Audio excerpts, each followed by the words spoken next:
Ce programme est financé par les amis et partenaires du ministère de Joyce Meyer.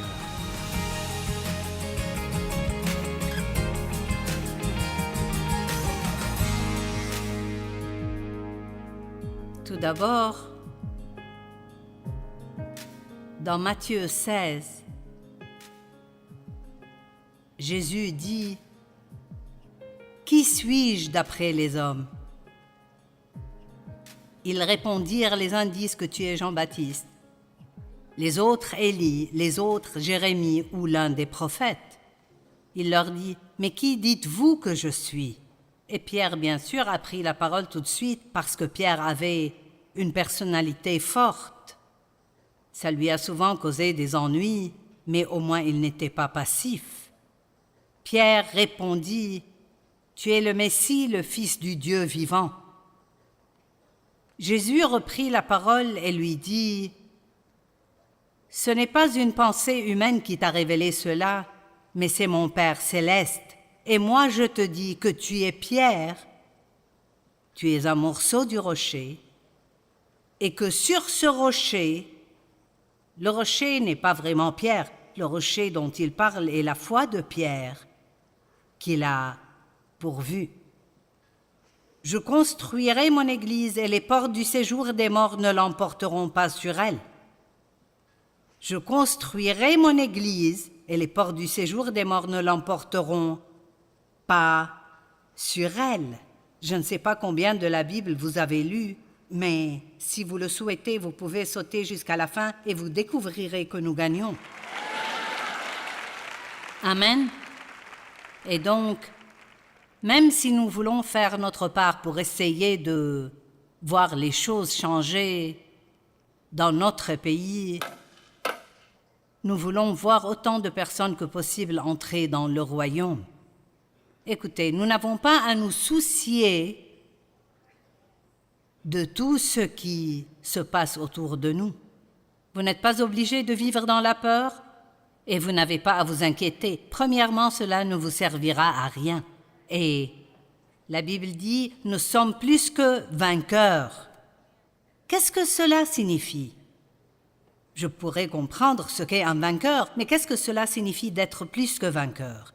Eh bien, c'est un peu ma propre idée, mais je pense que cela signifie que nous avons eu assez d'expérience avec Dieu et nous croyons en sa parole. Nous savons que nous avons déjà la victoire avant même d'avoir le problème. Je veux que vous pensiez à cela, parce que vous aurez des problèmes dans la vie. Nous avons eu plusieurs problèmes aujourd'hui, je vous en parlerai plus tard. Il y a très peu de jours qui passent. Vous pensez que le diable nous laisse tranquilles parce que nous allons partout et nous faisons ceci? Non, ce serait trop facile. Et donc, vous vous décidez, il va y avoir des épreuves et des tribulations. Et toutes les tempêtes ne sont pas prévues. On ne sait pas toujours quand elles arriveront. Et décidez-vous simplement que peu importe ce que vous devez traverser, dites traverser. Vous voyez, souvent, les gens veulent vous dire ce qu'ils traversent. Et finalement, je dis, Dieu merci, vous traversez et vous n'êtes pas coincé au milieu quelque part. J'ai traversé beaucoup de choses, mais mon témoignage est ceci, je suis toujours là. Et c'est un bon témoignage quand nous pouvons traverser beaucoup de choses difficiles et dire, je suis toujours debout, je crois toujours en Dieu, j'aime Jésus, je ne vais pas lâcher prise, je vais être ici, j'attends que Christ revienne me prendre. Donc, nous n'avons donc pas à avoir peur des ennuis, personne n'aime ça.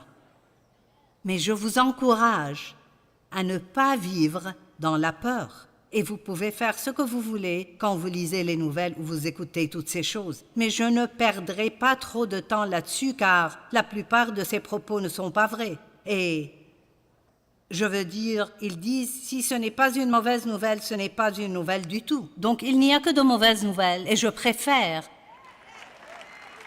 m'accrocher à la bonne nouvelle. Nous devons être conscients de ce qui se passe dans le monde et de la stupidité et de la bêtise de certaines des choses qui se passe, mais cela ne servira à rien si nous restons là à ragoter à ce sujet, à aller sur les réseaux sociaux, à grogner et à nous plaindre. Nous devons prier et nous devons voter à chaque élection, que cela vous plaise ou non. Si vous ne votez pas, vous n'avez pas le droit de vous plaindre. Amen. Mais nous ne devons pas avoir peur. Souvenez-vous de cela, vous ne devez pas avoir peur. Puis Jésus a continué et il a dit à Pierre, l'air a renversé mes pages. Pierre, je te donnerai les clés du royaume des cieux. Les clés verrouillent et déverrouillent, n'est-ce pas? Je te donnerai les clés du royaume des cieux. Ce que tu liras déclarera impur et mauvais sur la terre, devra déjà être lié au ciel. Maintenant, c'est la traduction amplifiée. Et j'aime bien mieux cela que ce que tu liras sur terre aura été lié au ciel. Vous savez, nous ne dirigeons pas le ciel, mais en tant qu'enfants de Dieu, nous avons reçu le pouvoir de travailler avec Dieu, d'amener le ciel sur terre. Ainsi, il a dit que vous pouvez lier et délier selon ce qui se passe au ciel.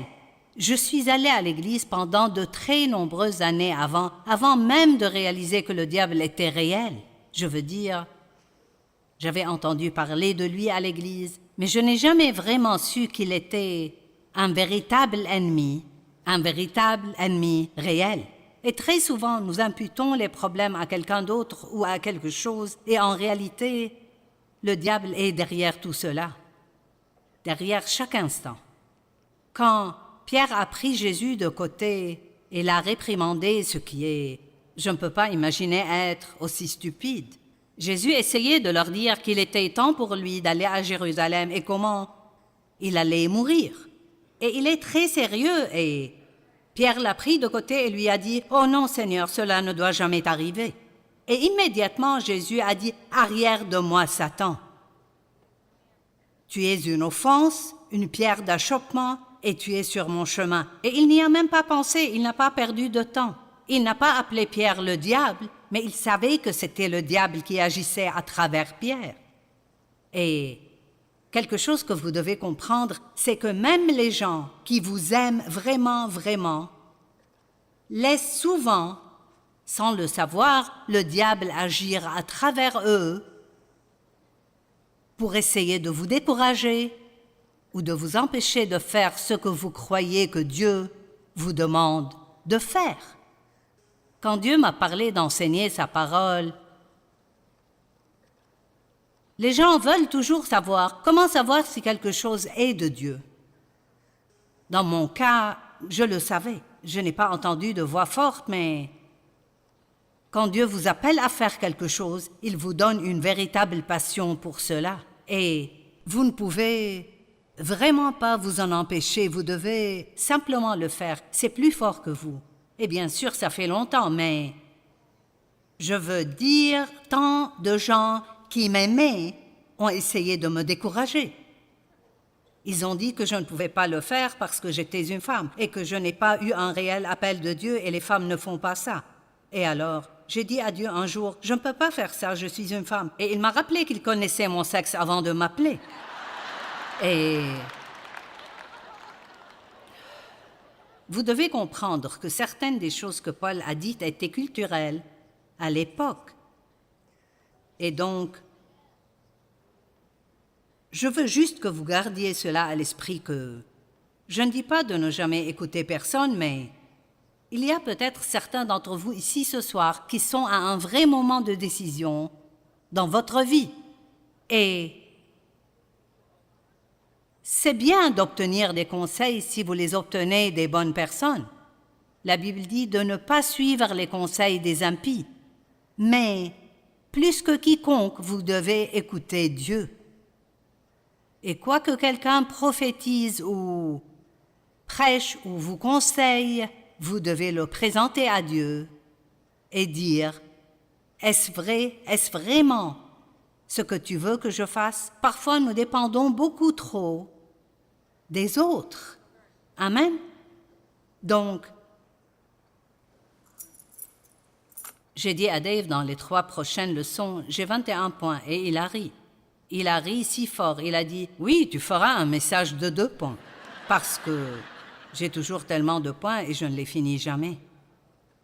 Le premier point est sur comment faire pour vaincre le diable.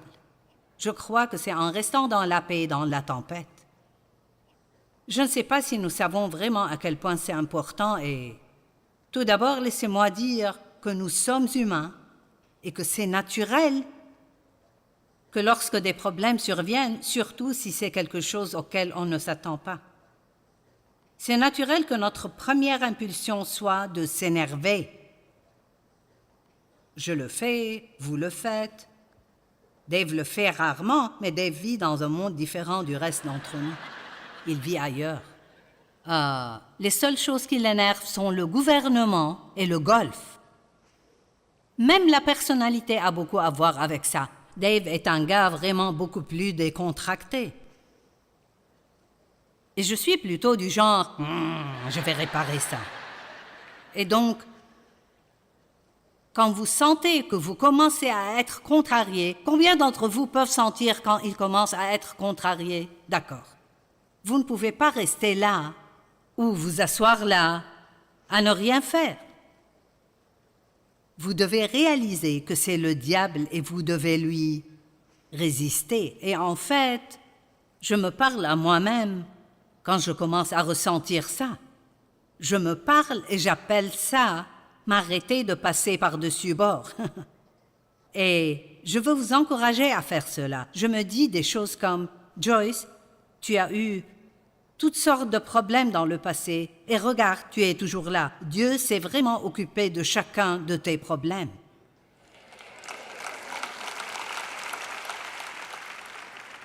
Donc, Dieu est fidèle. Et souvenez-vous des victoires passées. C'est si puissant, lorsque vous avez un nouveau défi devant vous, de vous souvenir des victoires passées. C'est l'une des raisons pour lesquelles j'ai un journal. Donc, si je vis un de ces moments et je traverse une période très difficile, je peux revenir à certaines des victoires passées que j'ai remportées. Ça fait environ 37 ans depuis que j'ai été atteinte du cancer du sein. Et j'ai dû subir une mastectomie d'un côté. Et à chaque fois que vous entendez le mot cancer, c'est effrayant. Et même lorsque vous êtes déclaré guéri, c'est toujours difficile de ne pas craindre qu'un jour il revienne. Mais me voilà aujourd'hui, 37 mammographies plus tard, et je n'en ai jamais eu de mauvaise. Une fois, ils ont cru voir quelque chose, alors ils m'ont fait prendre un scanner TEP et ils scannent tout votre corps. Et ils m'ont dit quelque chose d'intéressant.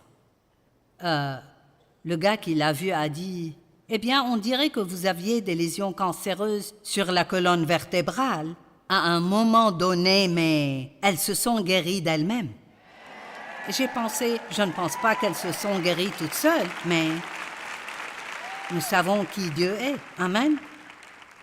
Maintenant, nous avions une femme qui a travaillé pour nous pendant 37 ans. Et on ne pourrait pas trouver quelqu'un de plus doux ou de plus positif qu'elle. Et elle vient tout juste de mourir d'un cancer. Donc, tout le monde priait pour qu'elle soit guérie et qu'elle soit rétablie. Mais ça n'a pas marché. Mais Dieu en sortira toujours du bien si nous le laissons.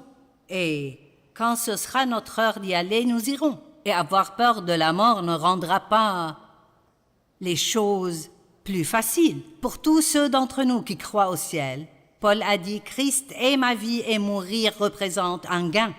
Et alors, ne nous inquiétons pas de tout. Profitez de chaque jour que vous avez et rendez le diable fou. Personne ne sait ce qui va se passer demain, mais autant en profiter aujourd'hui, car c'est vraiment tout ce que nous savons que nous avons. Amen. Donc, partout dans la Bible nous dit que si nous gardons la paix dans les tempêtes de la vie, cette paix est l'une des clés, une seule, il y en a plusieurs, mais c'est l'une des clés qui confondent le diable. S'il fait de son mieux pour vous envoyer quelque chose qui devrait vraiment vous énerver et vous effrayer, et vous gardez la paix et vous continuez à aimer Dieu, alors que peut-il faire d'autre? Il ne sait rien faire d'autre. Et je ne sais pas pour vous, mais personnellement, j'aime confondre le diable. Dans Romains 16:20, la Bible dit « Le Dieu de la paix écrasera bientôt Satan sous vos pieds. » Le Dieu de la paix. La paix est ce qui vaincra le diable. Dans Éphésiens chapitre 6, c'est un chapitre de la Bible qui parle de l'armure que Dieu nous a donnée et qui nous protégera en temps de bataille. Et j'adore ce qu'il dit. Il dit « Enfilez la justice, mettez et serrez la ceinture de la vérité, mettez vos chaussures de paix. » Eh bien, ce mot-là « mettez », chaque fois que je le vois dans ma Bible, je dessine un cercle autour parce que cela me rappelle que ça nécessitera une action de ma part. Vous voyez, Dieu nous donne beaucoup de choses, mais nous ne faisons pas notre part et nous devons faire notre part. Dieu ne fera pas tout à la place de chacun d'entre nous. Il a sa part et nous avons notre part. Et si nous ne faisons pas notre part, alors Dieu ne fera pas sa part.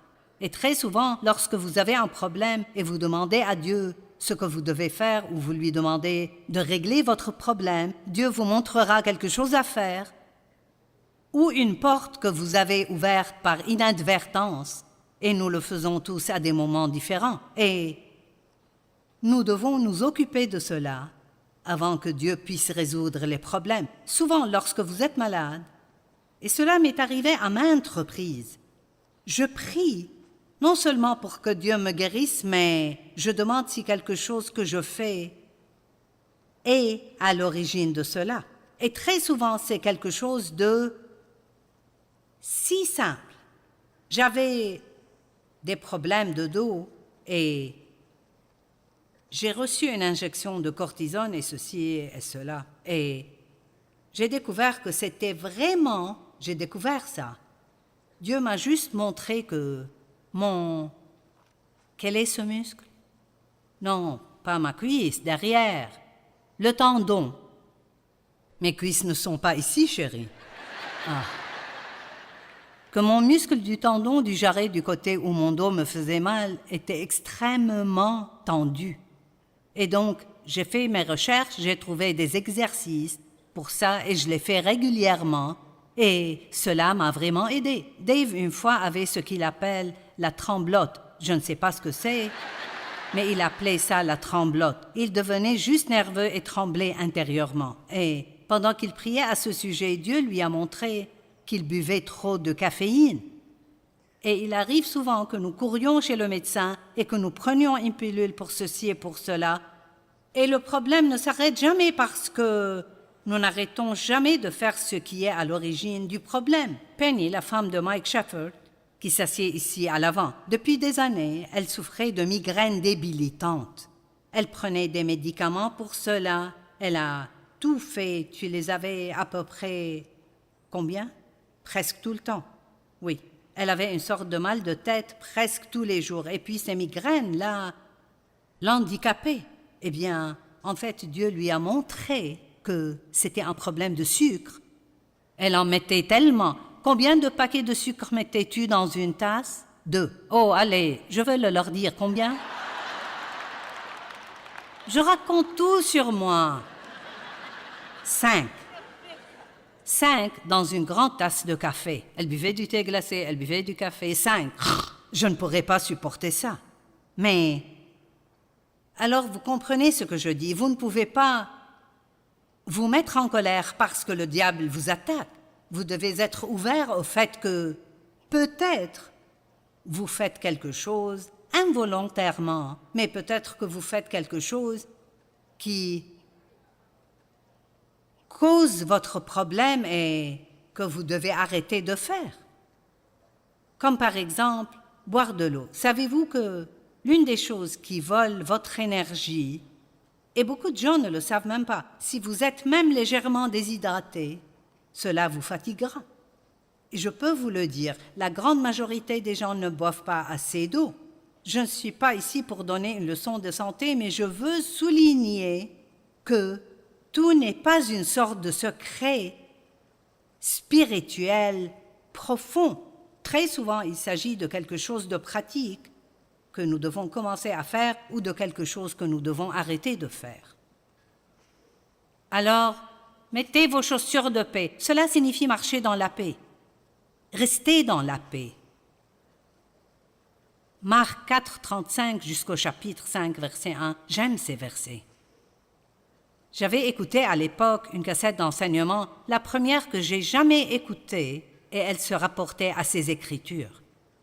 Et c'est l'histoire de quand Jésus est monté dans le bateau avec les disciples et il a dit, que tout le monde dise « il a dit ». Maintenant, quand il dit quelque chose, il le pense vraiment. Et quand il dit quelque chose, ça arrive. Il a dit « passons de l'autre côté ». D'accord. Donc, ils avaient une direction. Passons sur l'autre rive. Eh bien, au milieu, ils ont eu une tempête aussi forte qu'un ouragan.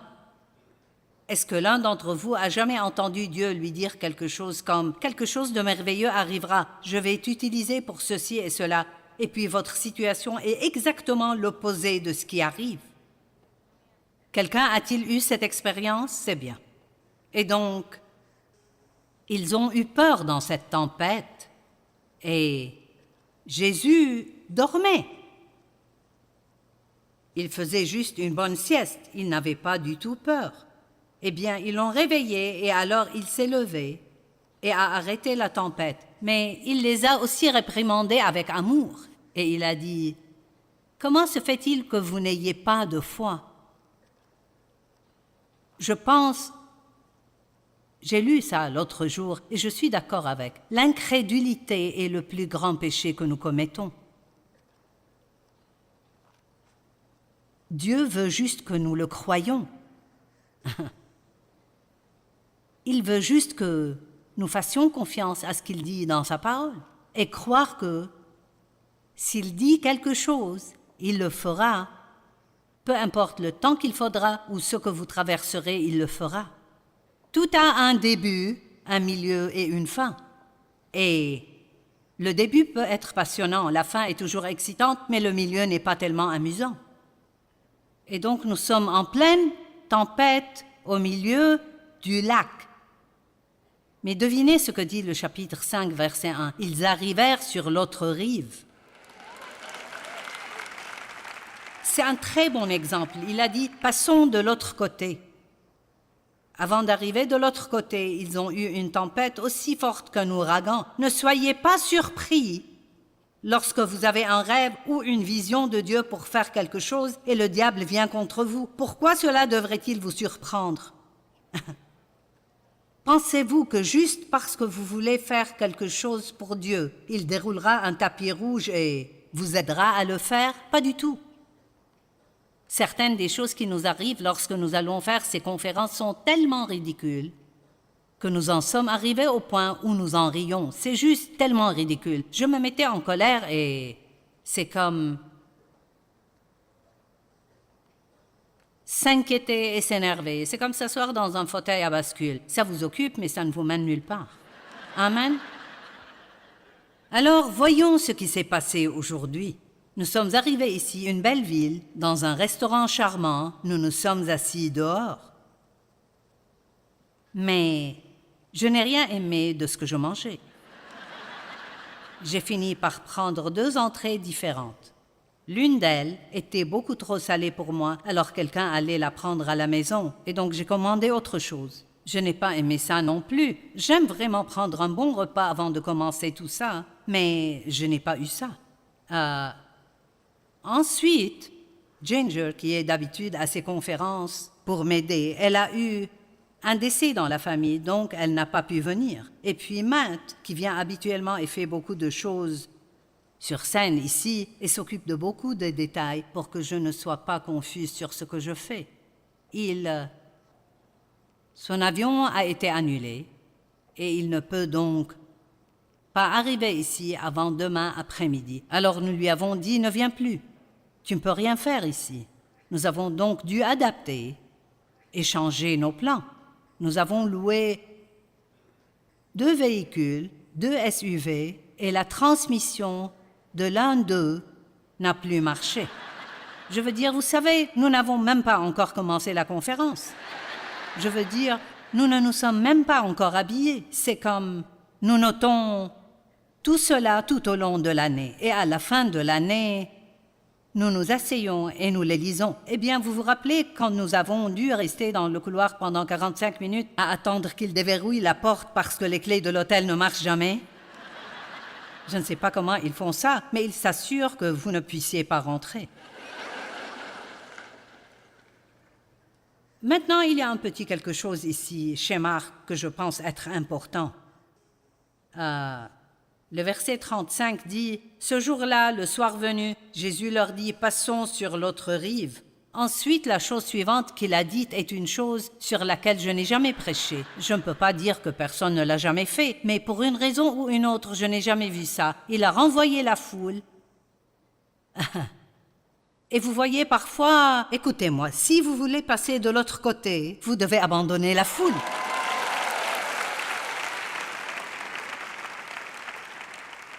Je vous le dis, si vous voulez être une personne victorieuse, un chrétien victorieux, il y a des moments où vous devrez être prêt à vous sentir seul.